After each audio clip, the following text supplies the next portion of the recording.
On vous fait tout simplement un trigger warning parce que dans cet épisode, on aborde un sujet qui peut être très difficile pour certaines personnes à entendre. On va parler d'agressions sexuelles qui ont eu lieu à l'âge de 8 ans, donc on préfère vous aviser avant de commencer. Bienvenue au nouvel épisode de Entre mère et fille. Aujourd'hui, on va recevoir Marie-Maxime qui a un parcours assez atypique. On va parler du fait qu'elle a été dans la prostitution en même temps d'être une maman. Donc, on va parler de son histoire, les trois ensemble. Son histoire touchante, une fille vraie qui vient s'ouvrir, qui vient nous raconter. Très authentique. Ouais, tout son parcours. Donc, un beau podcast à écouter. L'histoire d'une maman à cœur ouvert. Bonne écoute. Bonne écoute. Le podcast est une présentation de Miss Sonia Fit, la pizzeria Saint-Luc et du Houston 1030. Aujourd'hui, le vin nous est offert par une importation privée qui est disponible au Houston 1030. Celui qu'on va essayer aujourd'hui, c'est un vin rouge bio d'Italie qui se nomme le Rosso Toscano Val Virginio. Wow, bravo! Avec mon bel accent. Fait qu'on a bien hâte de goûter à ça pendant l'épisode. Puis si jamais vous voulez vous le procurer, le Houston 1030 vous offre un 10 % de rabais sur l'entièreté de votre facture si vous utilisez notre code promo qui est EMEF10. Hey, bienvenue, Marie-Maxime! Merci! On est vraiment contente que tu aies accepté notre invitation sur le podcast Entre mère et fille. Je suis vraiment contente. Quand tu m'as écrit, j'étais comme, ben oui! Ça n'a pas pris de temps. C'est long, des fois c'est long avant que je réponde, mais quand je dis oui, je dis oui. C'est gentil d'avoir accepté, on est Merci vraiment contents. Ça faisait un petit bout que je te suivais. Tu es vraiment très présente sur les réseaux sociaux. TikTok, je pense que tu as une communauté de 300. Presque 400 000. C'est quand même fou. Puis Instagram également, je pense que tu en as beaucoup, là, au-dessus de 100 000. Ouais. En ce moment, tu es en train de faire une compétition. Oui!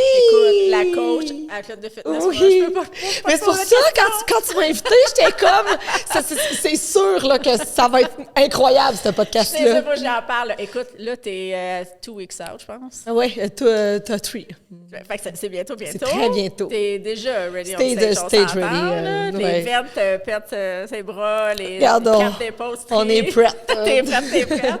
3 semaines avant ta compétition, puis c'est laquelle que tu vas faire? Je fais Mimi Capes le 27 mai et je m'en vais automatiquement au Toronto Pro aller chercher ma carte pro le 3 juin. Moi, j'aime ça de la confiance.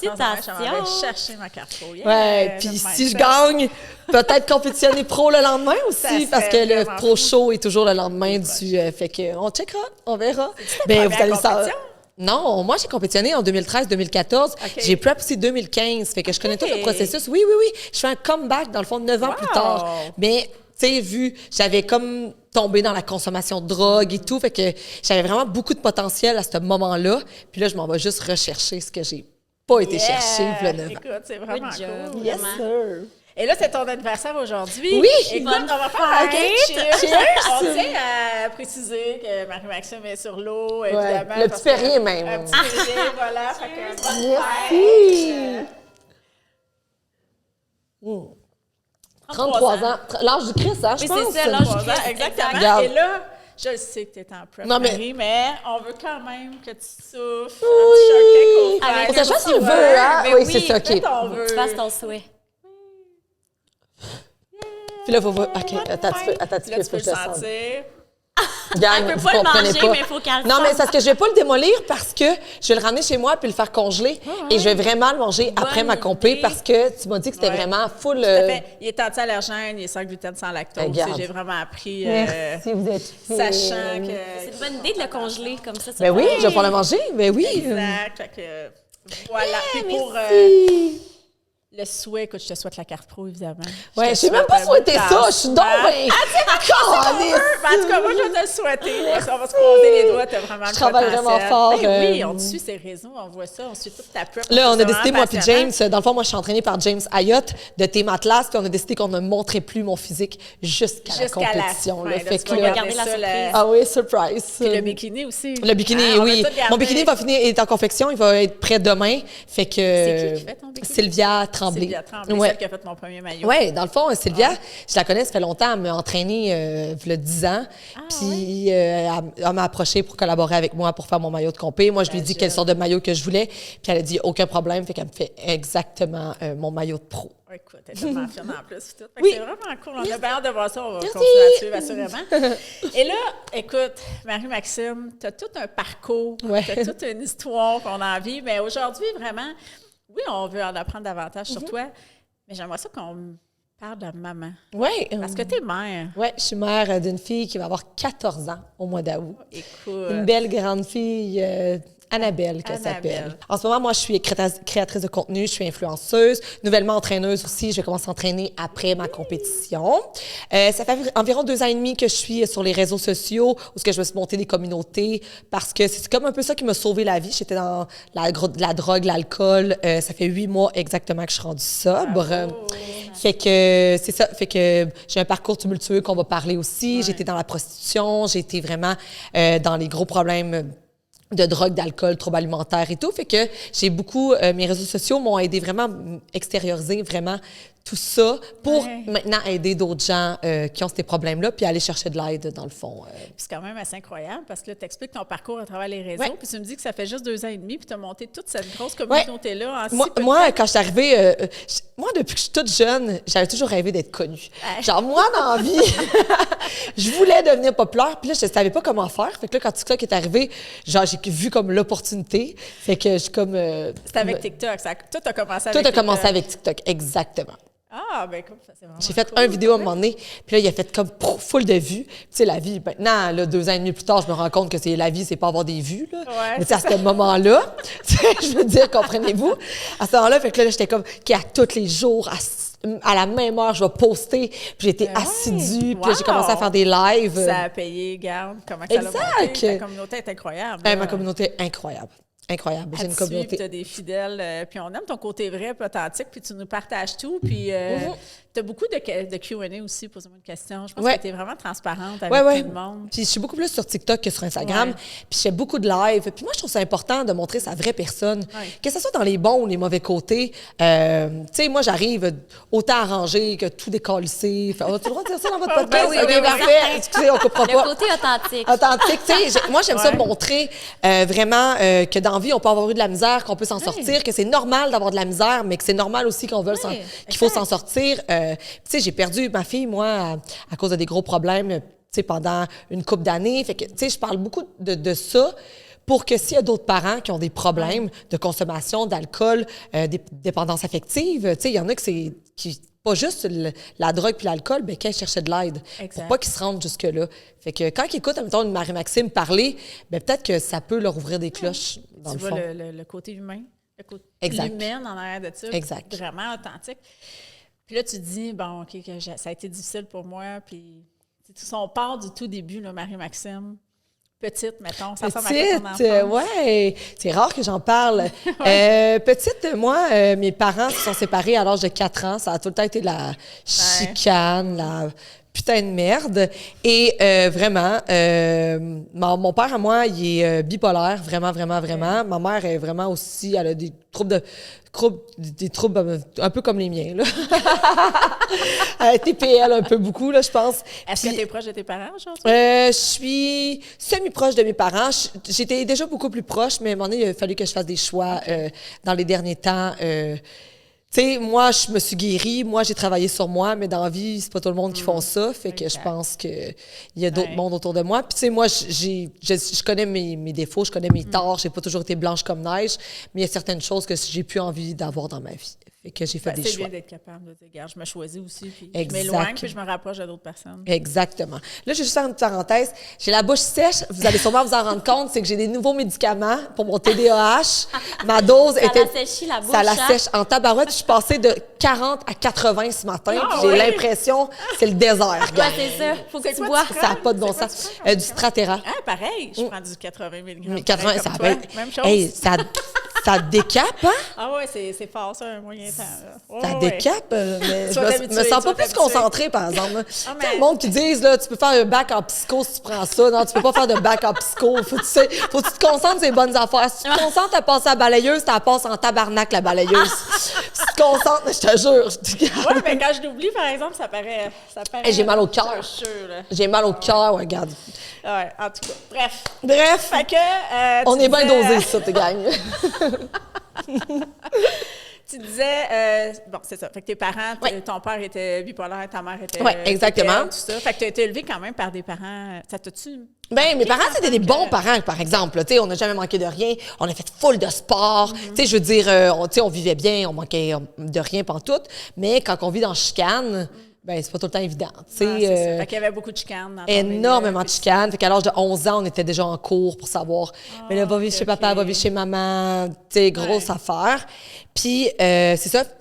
Puis à l'âge de mes 8 ans, je me suis fait abuser sexuellement par mon frère. Fait que ça aussi, ça l'a changé. Quel âge vraiment. avait ton frère? Moi, mon frère avait 16 ans, puis moi, j'avais 8 ans.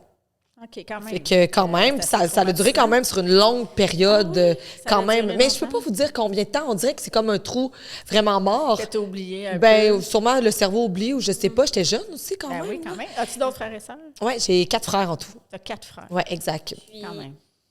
si tu as envie d'en parler, là, sois bien à l'aise. Ouais. Mais c'est comment que ça s'est su, finalement, Ouais. cette agression? Hey, j'aurais jamais pu le dire parce que moi, j'ai toujours été un enfant puis une humaine spéciale. Tu comprends? Fait que j'avais fait une story en 2019 sur Facebook dans ce temps-là. Puis mon frère, là, il a été fucké. Là. Puis il m'avait marqué, si tu serais pas ma sœur, je te fourrais. Puis vraiment. Sur Facebook? Non, mais comme en message. Puis moi, j'avais marqué, en message privé. Moi, j'avais marqué, c'est pas comme si que tu l'aurais jamais fait. Puis il m'a dit, voyons, on était jeunes. J'ai dit, moi, j'avais 8 ans, toi, t'avais 16 ans. Puis là, il était comme, là, fait que j'ai pris un screenshot, j'ai fait une conversation de groupe de toute ma famille. Wow. C'est comme ça que... Parce que sinon... Là, tu te sentais prête. Tu l'as exposé en conversation. Je l'ai exposé en conversation parce que sinon, ça serait... J'aurais jamais pu... Moi, je pensais pas que ça m'avait troublé dans ma vie, cette histoire-là. Tu sais, puis finalement, je me rends compte avec... Tu sais, comment que j'étais envers les hommes, comment que j'ai une rage envers les hommes. Tu sais, je me suis en allée dans le domaine de l'escorte. Puis pour moi, les hommes, même encore à l'heure actuelle, c'est tous des pourris, même si je sais qu'il y en a plein de bons, là, c'est pas ça. Non, je sais, mais quand même. Ouais. Ben, t'es comment dans ta tête d'enfant à 8 ans, ça se passe? Comment tu te sens quand ton frère...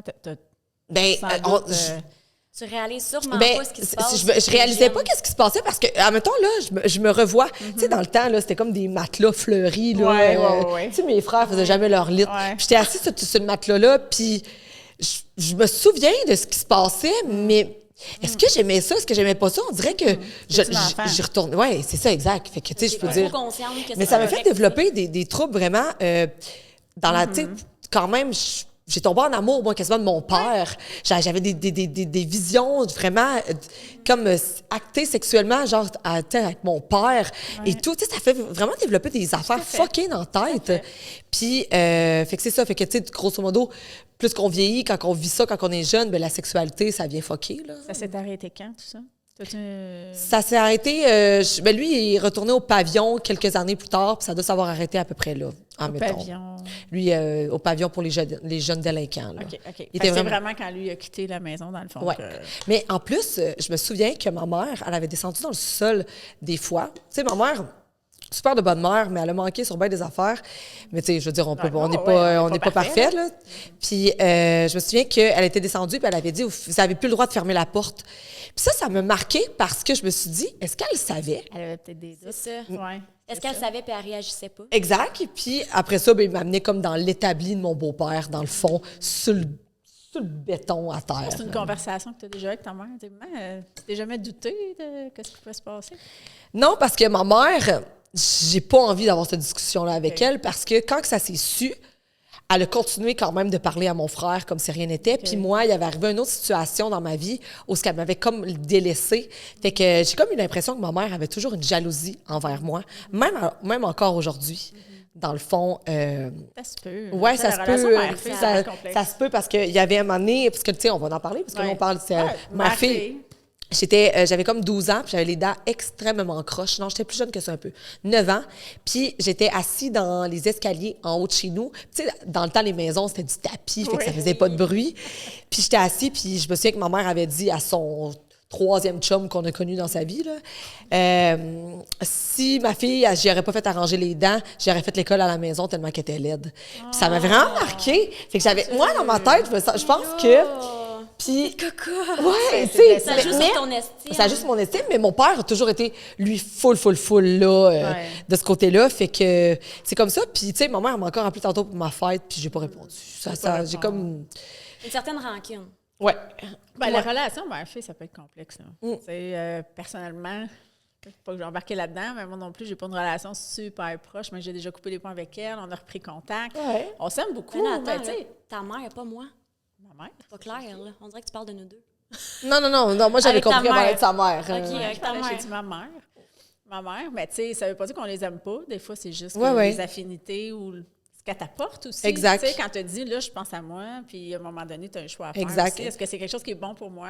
Ça n'enlève rien à elle, ça n'enlève Exact. Puis même mon arrêt de boire, ça vient beaucoup de elle parce que ma mère, quand elle boit de la boisson, c'est une toute autre personne. Puis moi aussi, dans le fond, tu sais, je retiens pas des pas de la table, là, tu sais, je retiens de ma mère, tu sais, je veux dire, c'est regarde, ça. on Ça, est c'est deux, on dans est les deux, on est gènes, deux hein. tiltés. Ouais. Puis je la voyais aller des fois, tu sais, comme elle avait son chum partait travailler à l'extérieur, puis elle est d'une jalousie extrême, puis moi aussi, je suis une jalousie extrême en amour, tu sais, je retiens ça d'elle. Puis je la voyais texter, puis se mettre dans des états incroyables, puis je me voyais, moi aussi, puis j'étais comme, OK, genre, si je veux pas être comme elle à 50 ans, puis ça enlève pas que c'est une bonne personne, là, Non, c'est pas ça du tout, mais ouais. si moi, je veux pas être comme ça à son âge, il faut que je commence à changer. Imagine, il faut quand même une belle maturité pour Ouais. être capable de faire cette prise Mais de ça a été long conscience-là. en esthétique avant qu'elle vienne cette maturité-là, par exemple. Là. C'était le temps qu'elle arrive à un moment donné. Là. J'étais comme... j'ai tout perdu dans ma vie là, avant.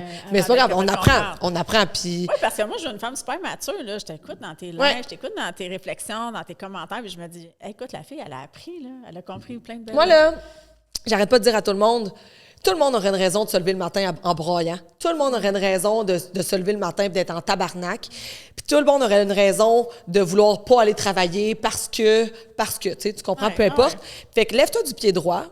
Puis si tu veux que ta vie avance, sois positif. Oui, il y a plein de choses qui sont tristes dans la vie, là, je comprends. Là, il y a plein de choses. Mais si on veut avancer, il faut se lever du pied droit puis pas du pied gauche. C'est qu'est-ce qu'il y a de positif. Exactement. Exactement. Exact. C'est vraiment une belle façon de voir la vie, puis d'avoir une motivation quand tu te lèves le matin. Exact. De voir de cette optique-là. Exact. T'avais-tu une question? Vas-y. Oui, bien j'allais dire, c'est tout positif, tout beau. Là. Moi, j'arrive avec un sujet full C'est grave, c'est ça le but d'un podcast. Mais je me demandais, c'est à quel moment dans ta vie que la prostitution est venue? Oui, c'est à partir en 2019 que je t'ai embarquée là-dedans. Avec quel âge? Mon Dieu, là, j'ai 33, ça veut dire que j'étais quand même assez vieille quand j'ai embarqué dans... C'est quand même proche de la trentaine, maintenant. Oui, exactement. J'étais vraiment... 2019 et 2020, c'est mes pires années. Là. C'est là que je suis tombée dans la rue et tout. J'ai pas juste eu des mauvaises expériences dans la prostitution, en passant. Là, j'ai eu des clients vraiment, vraiment incroyables. Qu'est-ce qui t'a fait pencher vers ça? J'avais une amie dans ce temps-là qui faisait ça, puis elle m'avait présenté une fille qui était comme pimp. Puis j'avais travaillé pour elle, dans le fond.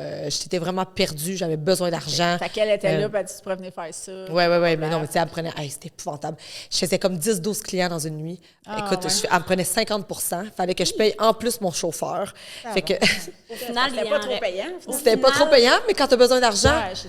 Puis j'avais Mais t'en avais moins dans ta poche qu'eux, au final. Oui, au final, vraiment. Puis j'avais vécu une grosse peine d'amour dans ces moments-là. Puis j'étais pas apte à aller travailler. Tu sais, je m'aurais retourné travailler, je m'aurais fait coller dehors tout de suite, là. Fait que... Puis quand tu rentres là-dedans, on dirait que... Quand j'étais faire mon premier client, c'était comme si j'avais fait ça toute ma vie. J'ai cogné, toc, je me suis transformée en mon personnage. Puis j'ai toujours aimé performer, moi, dans la vie. J'aime que tu dis mon personnage. Pour toi, c'est vraiment un personnage, la Marie-Maxime qui est... Marie-Maxime, j'ai l'impression que c'est mon vrai moi, parce que dans le fond, moi, mon vrai nom, c'est Marie-Pierre. C'est pas Marie-Maxime. Je savais même pas, moi. T'as changé de nom quand? Ça fait vraiment un an et demi. OK. Ouais. Qu'est-ce qui t'a fait changer? Dans le fond, des Marie-Pierre, c'était trop commun. Puis moi, je voulais vraiment devenir connue. Puis il avait arrivé l'affaire avec Marie-Pierre Morin. Ouais. Puis moi, mon nom, c'est presque pareil comme Marie-Pierre Morin. Mon nom de famille, même, c'est identique pratiquement. Fait que je m'avais dit, Marie-Maxime, il n'y en a pas d'autre. Ouais, Marie-Maxime, c'est sûr. Fait que j'ai changé comme ça. C'est vrai. OK. Exact. Parce que c'est la Puis seule on dirait qu'on que connaît. Marie-Maxime, c'est la personne que j'ai toujours voulu être. C'est Marie-Maxime, C'est c'est... comme la nouvelle version Ouais, de toi exact. après tout ce que tu as vécu. Exactement. Tu sais, il y a ma famille qui m'appelle encore Marie-Pierre, puis ils sont plus sûrs là, quand ils m'appellent. C'est comme si j'avais fait une transition. Tu sais, il y en a qui font des transitions de homme à femme. Moi, je fais une transition femme à femme, mais je changeais de nom. T'as changé de vie. Exactement, carrément. Et là, t'as fait ça... on peut-tu dis prostitution, escorte, on Ouais. peut nommer ça combien de temps? J'ai fait ça, ça fait quoi, 2 ans que j'ai arrêté.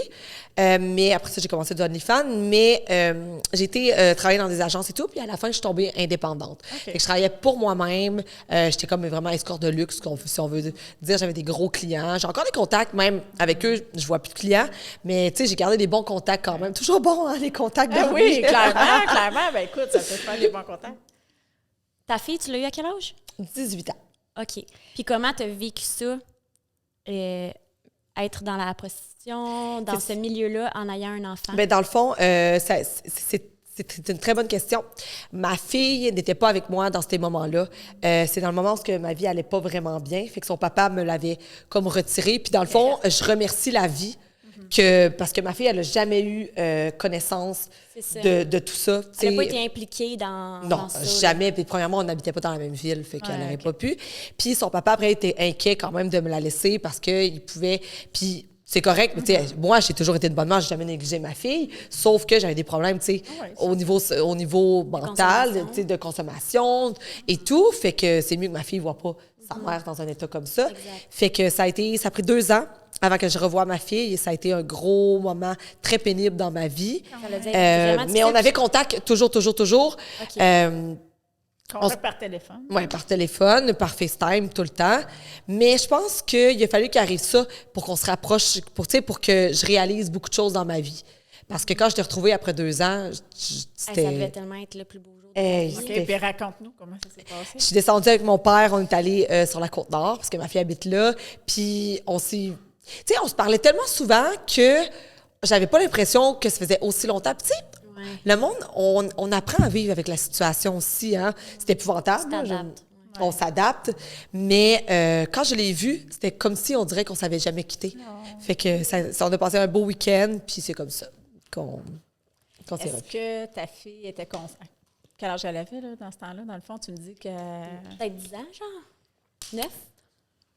Non, là, elle va avoir 14, elle avait 11. Elle avait 11 ans. OK, oui, elle a 14 ans. Étais-tu consciente un petit peu de ce qui se passait Non, chez maman, parce la que raison trop pour laquelle jeune. elle voyait pas? Ben, dans le fond, elle savait que, tu sais, on lui a expliqué, dans le fond, que j'allais pas bien, qu'il fallait que j'aille guérir et tout. Puis ça, elle le savait, parce que, tu sais, veux pas, tu te rends compte un peu de comment que ta maman va. Ouais, exact. Exactement. Là, c'est sûr que je m'entends pas tellement bien encore avec son papa. C'est encore vraiment quand même difficile. Fait que là, c'est pour ça que j'ai hâte qu'elle vieillisse un petit peu plus pour que tout devienne plus facile. C'est ça. Elle va avoir son autonomie dans ses décisions. Exactement. Parce que, tu sais, il y a des gens dans la vie qui pensent qu'on peut pas changer. Tu comprends? Fait que c'est comme... comme... là, t'es comme ça, puis que C'est t'évolues ça. pas. Mais Fait c'est ça, que- t'as été de même un moment donné dans ta vie, ben, tu vas être de même toujours. on dirait que, genre, eux en ont pas de problème. Tu comprends? Les gens évoluent pas. Genre, Tu sais, fait tu peux que... avoir passé une mauvaise passe, puis un moment donné, faut t'épanouir, Exact. puis te développer sur d'autres côtés. Exactement. Mais là, ma vie, tu sais, elle a complètement changé. Puis c'est pour ça que maintenant, je suis rendue très zen avec tout ça. Puis que je me dis juste, la vie va faire bien les choses. Et ma fille, là, tu sais, je vais avoir toute la vie avec elle, là. Fait que ça a été des belles retrouvailles. Ça a été des très belles retrouvailles. Puis on se parle tout le temps. J'ai acheté... As-tu posé des questions? Non. Pas qu'il se passait Parce vraiment? qu'à ce jour, mettons, à l'âge qu'elle a... Non, parce que dans le fond, elle, quand on s'est retrouvés, je commençais à être connue sur les réseaux sociaux. Fait que les gens, ils parlaient beaucoup de moi. Puis ça, c'était positif. Fait qu'elle, elle a comme revu le côté positif de sa maman, dans le fond, et tout. Elle n'a pas de réseaux sociaux, mais les gens, tu sais, ses amis, ils parlaient « Ah, j'ai vu ta mère, nanana! » Puis là, elle était comme « Ah, OK, c'est ma mère. » Tu sais, elle était comme fière un peu. Ah, ben c'est bon. Au début, il y a des gens, c'est sûr, qui ont été méchants avec elle un peu, mais... Tu sais, je veux dire, la Quand plupart t'es du temps... connue, t'es exposé autant au côté positif que Exactement. négatif. Mais je l'ai tout le temps caché, hein. Je ne l'ai jamais montré sur aucune de mes plateformes. Fait que... Ouais, c'est ça. C'est T'as ça, dit, c'est qui? tu ne montres jamais à ta fille, Non. là, tu sais. Puis, mais est-ce que, tu sais, même si elle ne te pose pas de questions, est-ce qu'elle, aujourd'hui, à l'âge qu'elle a, elle sait un peu ton passé ou vous en parlez Ben vraiment non, pas? C'est tabou? elle sait que elle savait que j'avais un OnlyFans parce que une personne s'est échappée, tu sais. Mais sinon, non. Si j'ai une conversation à avoir avec elle, je vais l'avoir, mais qu'elle soit un petit peu plus vieille, je pense. Là, en là. ce moment, est-ce qu'il y a des sujets qui sont tabous? C'est encore tu me dis, je vais attendre qu'elle soit un petit peu plus vieille. Ben oui, elle a 14 ans. Elle va avoir 14 ans, là, tu sais, je veux dire. Puis moi, je change de vie complètement. Tu sais, je ferme mon OnlyFans d'ici quelques semaines. C'est ma question. Pour de vrai, si tu l'avais OK. encore. Je savais pas ça. Ouais. Je ferme mon OnlyFans parce que moi, l'entraînement, ça a tout le temps été ma passion dans ma vie. Puis, je suis allée suivre des petites formations et tout. Mais tu sais, j'ai vraiment le fitness dans le cœur. Puis, tu sais, avec mes communautés et tout, je pense que je vais pouvoir beaucoup aider. Je vais pouvoir beaucoup apporter de ce côté-là. Fait que je me lance complètement là-dedans. Puis, je ferme ça. Puis, on ferme une porte pour en ouvrir un autre. C'est tout. Mais j'ai toujours été comme ça. Comment c'est beau puis comment c'est positif. Mais oui. Vraiment un mindset positif. Est-ce que tu as l'impression que le fitness t'a un peu sauvé, tu sais, quand t'allais pas bien mentalement, quand t'avais de la consommation? Est-ce que le fitness t'a aidé à... Pas du tout, parce que moi, j'ai décidé d'arrêter de boire, ça fait 8 mois, et j'ai recommencé à m'entraîner après 6 ans d'arrêt, ça fait juste 6 mois. Oh! Hey, c'est incroyable, avec ce physique-là, peux-tu Seigneur, imaginer, OK, la fille, elle s'en va en compétition dans une couple de semaines, ça fait 6 mois qu'elle a commencé à s'entraîner. Pas de problème. Mais c'est génétique, là, chez nous, ma mère, mon père, c'est des athlètes, mes frères, c'est des athlètes, là, fait que... Ouais. Ah ben écoute, Félicitations d'avoir travaillé autant fort en si peu de temps. T'as peut-être une bonne génétique, mais non, qui s'entraîne, on s'entend. Même toi, t'as une bonne génétique, puis on travaille fort, mais moi, je suis une coureuse. Moi, prendre la masse, pour moi, c'est difficile. Je t'entends. Non, mais tu cours, c'est sûr. Si tu cours, c'est ça... Oui, mais... Tu sais, je me dis, peu importe, il faut que tu travailles fort pareil. Ah, ben oui. Tu sais, les gens, on dirait qu'ils... Ouais, mais c'est facile pour toi. Non, c'est pas si facile. Mon coach, il l'a marqué... Mon coach, il l'a marqué sur une des publications. Ma densité musculaire est incroyable parce que mes entraînements sont incroyables. Il m'a vu m'entraîner, il fait comme... Je comprends pourquoi. Faut que je dise, ça m'a... Écoute, je capotais. James fait tes plans alimentaires, mais c'est toi qui fais tes programmes. C'est moi qui fais mes programmes d'entraînement. OK, en plus, elle fait ses propres programmes. Ouais. C'est moi-même qui fais mes propres plans d'entraînement. James fait mon split training. Dans le fond, quel muscle il faut que j'entraîne. Quel jour tu fais faire, mais c'est moi qui fais tous mes plans d'entraînement. J'y vais aléatoire même. Il disait quoi de ça, lui? Okay, ben, dans le fond, lui, James, dans le fond, ne fait pas nos plans d'entraînement. C'est nous qui s'arrange avec ça. Fait que souvent, les filles vont engager d'autres. Pour vrai? Ah, je savais pas ça. Je pensais qu'il faisait tout le programme. C'est ça. Fait que moi, je me suis entraînée moi-même. Puis je vais vraiment aléatoire. Là. Mais moi, on dirait que je le sais. Je me regarde dans le miroir. Il y a ça. Faut que j'entraîne. C'est exactement ça. C'est comme ça. Selon ton corps, comment il évolue. Exactement. Puis, si on amène le sujet, j'ai entendu dire, là, j'ai jamais écouté de podcast sur toi, parce que je savais qu'on te recevait, puis je voulais pas en écouter. Cool, je voulais que ça soit vraiment une surprise. Là, je voulais être étonnée en apprenant les choses, fait que j'en ai pas écouté. Pas parce que ça m'intéressait pas. Non, mais de toute façon, des fois, on a d'autres choses à faire dans la vie. Je savais qu'on te recevait. Elle voulait pas savoir les scoops d'avant. Non, mais c'est ça. Je voulais me garder le fun vraiment pour le moment à venir. C'est parfait. Mais je me demandais, tu sais, par rapport, je pense que tu as habité un peu dans la rue. Oui. Est-ce que tu es à l'aise d'en parler un peu? Comment tu as vécu ça? À ce moment-là, tu n'avais pas ta fille? Non, j'avais pas ma fille. Dans le fond, j'habitais à Québec dans ce temps-là. Et je décidais de foutre mon camp, moi, une fin de semaine avec un petit sac. Puis finalement, ça a fini à faire 3 mois.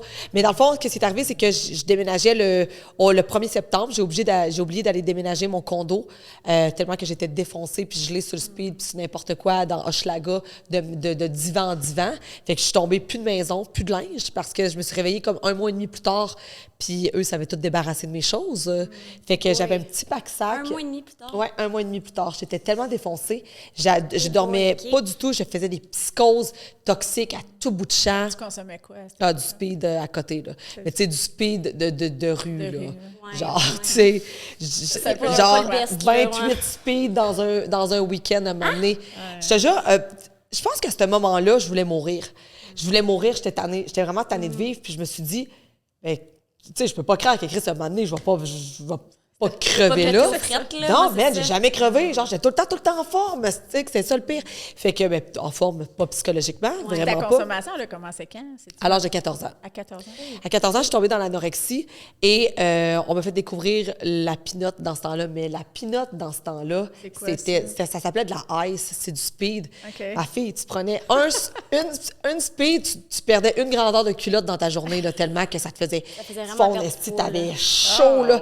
Puis, Ben oui, puis j'ai commencé à me droguer là-dessus. Je passais de mes 14 ans jusqu'à mes 16 ans à ne jamais dormir du genre mardi au samedi en buvant des gorgées. Ben, mes parents s'en rendaient pas vraiment compte au début parce que quand tu commences à consommer, tu consommes avec tes amis et tout, tu t'en vas dans le sol de ta maison, puis tu penses pas que ta fille consomme dans le fond, tu sais, tu comprends? C'est comme... Tu penses qu'elle est avec ses amis. Puis moi, j'aimais ça m'entraîner full, fait que j'étais mince, fait que tu sais, ça avait du sens. Ça fitait avec le fait que tu t'entraînais, fait qu'eux, ils associaient sûrement ça à... Oui, jusqu'au moment où j'ai commencé à monter en haut chez nous à 6h35, déjà tout arrangé, avec la face qui s'en venait vraiment maganée. Là. Là, ma mère a commencé à se poser des questions, puis c'est là que ça... Est-ce qu'elle t'a confrontée? Elle me confrontait. Mais tu dis non dans ce temps-là. Oui, t'avoues pas. T'avoues pas, là. Tu veux pas le dire. Puis, elle me confrontait. Puis ma mère, elle était baline. Quand j'ai entendu descendre les escaliers, elle m'en est taf, là, je savais en estique là, que là, ça allait pas bien aller. Mais tu sais, tu veux faire quoi? Ta fille, elle est gelée raide, là. Tu sais, je veux dire, elle a essayé de faire de son mieux, là. Tu sais, j'étais longtemps à leur en vouloir puis à dire que c'est de votre faute, nanana. Mais tu sais, c'est pas juste de leur faute non plus. Là. Fait que là, Marie-Maxime, elle est enfant, elle a 8 ans, elle se fait abuser par son frère. À 14 jusqu'à 16 ans, elle consomme, elle est encore chez ses parents. Qu'est-ce qui se passe? Tu quittes le nid familial à quel âge? Oui, je quitte le nid familial. Ben dans le fond, j'ai resté chez mon père. Après, j'ai connu le père de ma fille. On a déménagé tout de suite. Avec quel âge? J'avais 18 ans. Okay. Et on a essayé d'acheter une maison mobile. Dans le fond, ma première maison à Bécomo, dans le fond, d'où je viens. On a eu Annabelle. Et là, t'es partie vivre avec lui, dans le fond. Oui, on vivait ensemble. Oui, T'as-tu voulu, ce bébé-là? Non, je suis tombée enceinte probablement la première fois qu'on a couché ensemble. Ma vie, moi, là! Ma vie, là! Hey, pour vrai, genre, souvent, les gens, quand je leur conte ma vie, ils se disent, c'est sûr que c'est pas vrai. Non, on dirait un film. Genre, c'est sûr que c'est pas vrai. Moi, je leur dis, hey, si tu savais comment je pourrais t'en compter encore plus, là. Genre, mais quand je suis rentrée en thérapie en 2019, parce que j'ai rentré en psychiatrie puis en thérapie, puis les psychiatres, les psychologues disaient, on sait pas comment t'as fait pour vivre aussi compartimenté comme ça toute ta vie. J'ai toujours été dans la performance dans tout ce que j'entreprenais, mais compartimenté. Je rentre au gym, je performe. Je suis en relation sexuelle, je performe. Tu comprends? Toujours dans les choses qui n'étaient pas vraiment importantes, tu comprends? Mais les choses très importantes, jamais de performance extrême. Est-ce que c'est quand tu es rentrée dans la prostitution que tu es sortie de la rue? Parce que là, tu faisais de l'argent ou c'est pas non, ça par rapport? Non, j'étais dans la prostitution quand que... Ouais, puis après, j'ai connu... c'est parce qu'à un moment donné, j'avais connu une fille qui m'avait loué son condo pour son fin de bail au mois de mai. Puis là, le 1er juin, je tombais encore dans la rue. Fait que là, j'ai rappelé mon père, puis j'ai fait comme, il faut absolument que tu fasses de quoi. Quand il est arrivé me chercher au condo, c'était au 10-30. Je m'en souviens, c'était 5 jours que je n'avais pas dormi. Et c'est pas si longtemps, là. On parle de... Ça fait 2 ans, de tout ça, 2 ans et demi. Et c'était 5 jours que je n'avais pas dormi. J'étais à terre comme ça parce que je faisais des psychoses quand je faisais du speed. J'entendais des voix, puis je pensais que des gens voulaient venir me battre. Fait que ça faisait 5 jours que j'étais assise sur le divan, puis j'étais même pas capable de bouger puis me lever parce que j'entendais des sons. Fait que j'étais là, j'avais peur, fait que j'étais crispée, je m'avais pas lavé, j'avais de l'air dégueulasse, j'étais tellement crispée. Fait que là, ils m'ont ramenée chez eux, je me suis droguée encore une couple de temps. J'ai commencé à travailler dans une agence d'escorte. Comment t'as fait pour arrêter de consommer? Ça a été vraiment long. Ça a été vraiment long. Ça a été vraiment long. Je vais t'expliquer vite fait, là. J'ai commencé à travailler dans une agence d'escorte. Je consommais un petit peu moins. Après ça, j'ai recommencé à beaucoup consommer. Puis là, j'ai décidé d'arrêter, recommencer. Et le 5 septembre, je m'avais pas dormi. J'avais pas dormi de la nuit. J'avais annulé un podcast parce que justement, je m'avais pas couché. Puis j'étais déçue de moi. Puis j'ai fait terminé, plus jamais de ma vie. Puis ça a été terminé. Je savais pas. Cette fois-là, je savais que c'était... Ça a été la petite fois de trop qui t'a... Ça a été la petite fois de trop. Le wake-up call. Là. Exact. C'est ce qu'ils disent, hein? Il faut que tu touches le fond du baril. Ah ouais. Mais j'avais déjà touché le fond beaucoup de fois. Beaucoup de fois, mais cette fois-là, je sais pas pourquoi. Ça a été le déclic. Ouais, je dis, tu vas pas gâcher encore toute ta vie pour des lignes de poudre. Là, il était rendu 4 heures l'après-midi, je t'ai fait, ça servait plus à rien, là. C'est ça. Mais tant mieux si... Oui, je suis contente d'avoir été au Beach Club cette journée-là, parce que probablement, si je n'aurais pas été au Beach Club cette journée-là, je serais pas... Mais c'est ça qui a fait en sorte que tu es revenue. Là, exactement. Exactement. Tu sais, moi, je suis l'influenceuse la moins riche, l'influenceuse connue la moins riche avec un OnlyFans. Les gens pensent que je suis millionnaire, là, mais Kiris, sont où ces millions-là? On aimerait le savoir. Allez, cherche clairement pas dans mon compte de banque. Mais c'est ça, fait que je pensais plus, je suis perdue un peu de ce que ça en était, mais... Bref, je te parlais, t'attends que ta fille elle-même vienne vers toi pour en parler. Exact. D'emblée, tu ne seras pas dire, OK, je vais attendre qu'elle ait tel âge pour avoir cette conversation avec elle. Je pense pas qu'on a besoin d'avoir une conversation comme ça avec ses enfants dans la vie. Tu sais, il y a des gens que j'écoute parler, puis c'est bien correct. Ben moi, mon enfant, c'est nanana. Ben moi, sincèrement, je suis pas tant fière. Tu sais, tu comprends? Puis tu sais, genre, je suis pas en train de dire que les autres... Mais personnellement... Moi, je veux pas que ma fille fasse ça. Tu sais, je veux dire, tu comprends, pour rien au monde. Puis là, le monde dit, mais tu pourras pas contrôler qu'est-ce qu'elle a. Non, je comprends. Mais je vais pas aller dire que j'ai fait ça, parce que si moi, j'ai dit que moi, j'ai fait ça, elle va peut-être, elle, dans sa tête, dire que c'est correct de faire ça. Tu veux pas qu'elle prenne ça en exemple? Vu que non, parce que ça te change une vie. Ça change ta vie au complet, faire quand même du porno, puis faire... Qu'est-ce que ça l'a changé dans la tienne? Ben, ta sexualité est plus jamais la même. L'image des gens aussi, tu sais, on s'en fout. Ben, tu sais, les gens disent on s'en fout des gens, mais moi, je m'en fous pas. Moi, je m'en fous pas de ce que la personne là-bas pense de moi. Pas que je veux absolument être aimée, ça n'a aucun rapport. Sauf que j'ai une bonne confiance en moi, j'ai de la classe dans la vie. T'as une bonne estime de j'ai une bonne estime de moi. Puis, genre, je m'assume à 100%. J'ai adoré faire des vidéos pour adultes. Pour vrai, c'est une expérience incroyable. Mais, tu sais, je suis rendue à d'autres places. Puis là, je suis rendue à vraiment faire d'autres choses de ma vie. Puis aucun regret. J'ai pas juste vécu des choses négatives, j'ai quand même vécu des beaux moments. Ah, ben oui, j'ai eu plein de clients vraiment incroyables. Ouais. Vraiment incroyable. C'est pas toutes des lumières, là, mais ça sont fin pareil. Je savais pas que tu avais aussi fait des vidéos pour adultes. Ah oui, j'ai un OnlyFans, mais il est encore actif. Parce que l'OnlyFans, c'est pas juste des photos, là. Non. Okay, c'est ça. Non, moi, je fais de tout. Moi, je sais rien. En écoutant ma vie, tu comprendras que, regarde, on est allé dans le... On est allé au max, là. Non, ils sont bons, là, genre, regarde. Non, mais moi, je performe, genre. Je vais m'abonner un mois juste pour voir. Non, mais regarde, ça vaut la peine. Des beaux petits films, il y a plein d'idées là-dedans, super winner. Écoute, puis mettons que ta fille, un moment donné, elle te dirait qu'elle est là-dedans. Oh. Comment tu réagirais? C'est une grosse question. Je sais pas, sûrement qu'on en parlerait puis qu'on ferait comme, bon, c'est ton choix de vie. Mais c'est pas ce que t'espères. Non, pas bien, Christy. Ouais. Est-ce que tu penses que ton parcours pourrait, comme ça l'inspire plusieurs personnes, l'inspirer, elle, justement, dans ses choix? Je pense pas, parce que moi, je suis sa mère, tu comprends? Notre mère, elle nous inspire pas tant dans la vie, tu sais. Ouais, elle nous fait réagir plus. Elle nous fait réagir plus, surtout qu'elle a vécu, les gens qui me regardent n'ont pas vécu le petit sentiment d'abandon qu'elle a vécu. Elle n'a pas, elle a pas vécu... Tu penses que ta fille, elle a ce sentiment d'abandon? C'est sûr. C'est sûr. Tu sais, je veux dire, quand j'ai fait un autre podcast puis j'ai échoué mon rôle de mère, c'est que j'ai échoué plein de choses, puis c'est elle qui a les répercussions. Tu sais, comme moi, j'ai les répercussions de mes parents quand j'étais jeune, ben, tu sais, elle, c'est sûr qu'elle aussi, elle va en avoir des répercussions, mais on essaye de rattraper quand même. Parce que le côté maternel qu'elle a manqué un peu plus jeune. Oui, mais elle avait sa mamie, elle avait quand même la blonde à son père, mais c'est pas sa mère, tu comprends? Mais tu sais, je me dis que j'essaie de rattraper ça avec elle. Tu sens que tu l'aimes? Ah oui, bien, Colin de bien. Je pense que chaque enfant, ce qu'ils ont besoin à la base, c'est de l'amour. Exactement. Tant que tu vas y en donner. Exactement. Je pense qu'il n'y a pas un modèle de mère parfaite, mais l'important, c'est quand ça va mal, de résorber le problème. Exactement. Parce que c'est quoi une bonne mère, au final? Exact. Je pense que des fois... Ton passé ne fait pas de toi nécessairement une mauvaise mère. Exactement. On aimerait prendre une pause pour remercier notre nouveau commanditaire qui est la Pizzeria Saint-Luc. Ils ont une pizza sur leur menu qui se nomme la Miss Sonia Fit. Elle est vraiment bonne. Donc, si jamais vous voulez la commander, on a un code promo qui vous donne 10% exclusivement sur cette pizza-là. Puis le code promo, c'est... EMEF10. J'aurais une dernière question pour toi.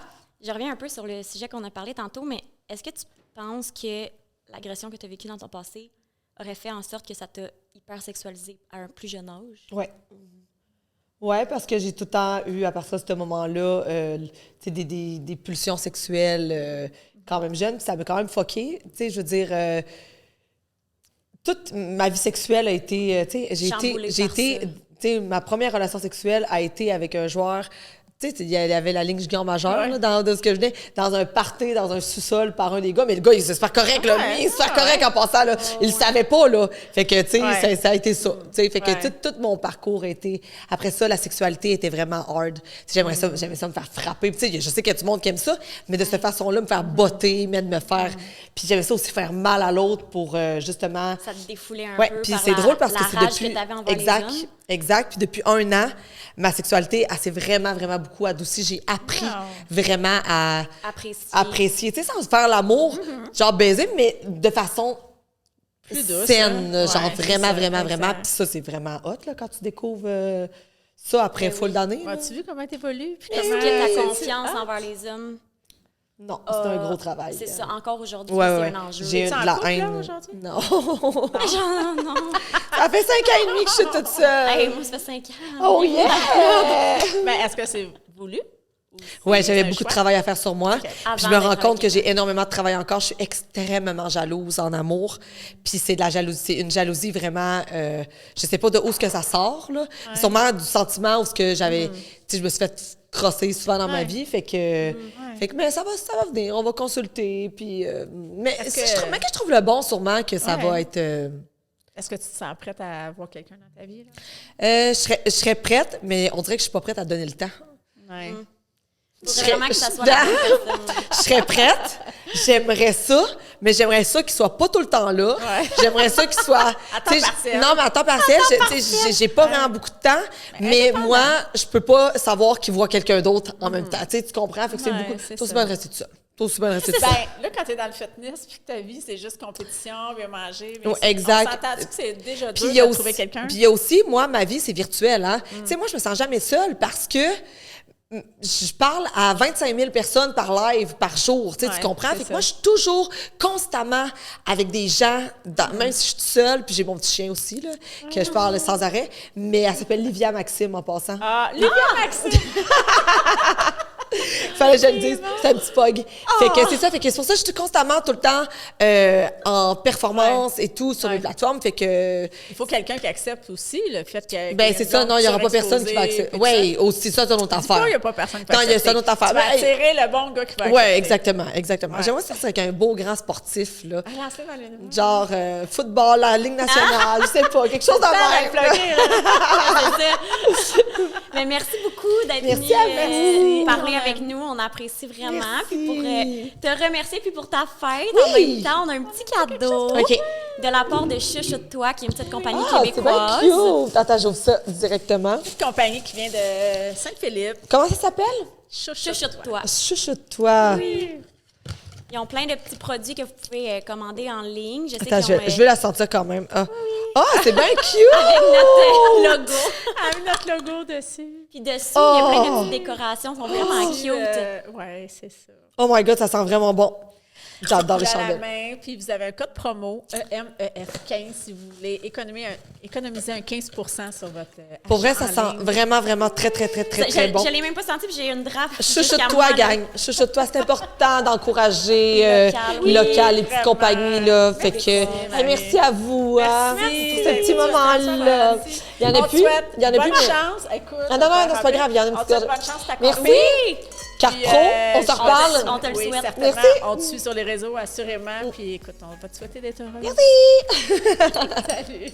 Merci beaucoup d'avoir écouté notre épisode avec Marie-Maxime. On est vraiment heureuse de l'avoir reçu à notre podcast cette semaine.